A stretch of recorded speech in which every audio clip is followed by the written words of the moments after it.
தமிழ்நாடு முழுவதும் சட்டப்பேரவை தேர்தல் விறுவிறுப்பாக நடைபெற்று வரும் நிலையில் சென்னையில் நடைபெற்று வரும் வாக்குப்பதிவு குறித்து எமது செய்தியாளர் லோகேஷ் தரும் கூடுதல் தகவல்களை கேட்கலாம். லோகேஷ், வணக்கம். நீங்க எந்த பகுதியில் இருக்கீங்க? அந்த பகுதியில் எந்த அளவுக்கு வாக்குப்பதிவு நடைபெற்றிருக்கிறது? மக்களுடைய அந்த வரவு எந்த அளவுக்கு இருக்குது? விவரங்கள்.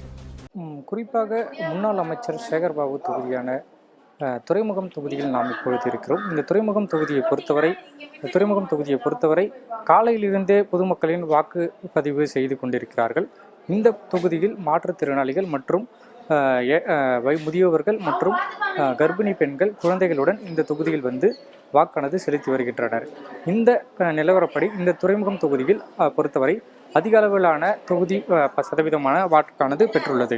தமிழகத்தை பொறுத்தவரை தமிழக சட்டப்பேரவையானது இன்று காலை 7 மணிக்கு தொடங்கப்பட்டதிலிருந்தே காலையிலிருந்தே பொதுமக்களின் கூட்டமானது அந்தந்த தொகுதிகளில் அதிக அளவில் வந்து அவர்களின் ஜனநாயக கடமையை ஆற்றிக் கொண்டு வருகிறார்கள் என்பது குறிப்பிடத்தக்கது.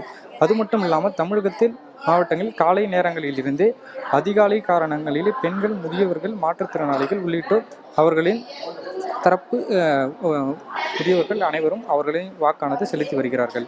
மேலும் திரையுலக நடிகர்கள் மற்றும் அவர்களுடைய சார்ந்தவர்கள் இன்று காலையில் இருந்தே அவர்களின் வாக்கானது செலுத்தி வருகின்றனர்.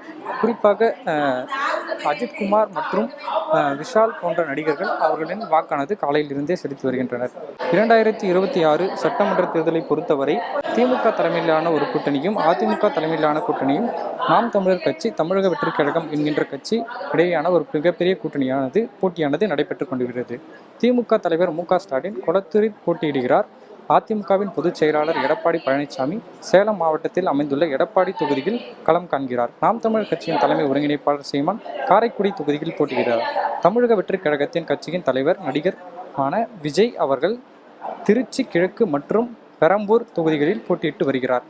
மாநிலம் முழுவதும் வாக்குப்பதிவானது காலையிலிருந்தே நடைபெற்று கொண்டு வருகிறது என்பது குறிப்பிடத்தக்கது. அது மட்டும் இல்லாமல் அந்தந்த தொகுதியில் உள்ள பொதுமக்கள் அவர்களின் வாக்கானது செலுத்தி கொண்டு வருகிறார்கள். குறிப்பாக வெளி மாநிலங்களில் இருந்தும் வெளி ஊர்களில் இருந்தும் இந்த வாக்குச்சாவடிகளில் வந்து அவர்களின் ஓட்டானது செலுத்தி வருகிறார்கள். இது மட்டும் இல்லாமல் இளம் வாக்காளர்கள் அதிக அளவில் திரண்டு வந்து இந்த வாக்குச்சாவடிகளில் அவர்களின் வாக்கானது செலுத்தி வருகிறார்கள் என்பது குறிப்பிடத்தக்கது. இது மட்டும் இல்லாமல் 2021 சட்டமன்ற தேர்தலில் மாலை 3 மணி நேர நிலவரப்படி பொறுத்தவரை 70% வாக்கானது பெற்றுள்ளது. 2026 சட்டமன்ற தேர்தலை பொறுத்தவரை அந்த 70% வாக்கானது அதிகரித்தான ஒரு வாக்கு சதவீதமாக பெற்றுள்ளது. 17% வாக்கானது சுமார் இந்த நேரத்திற்கு வாக்கு பதிவாகியுள்ளது.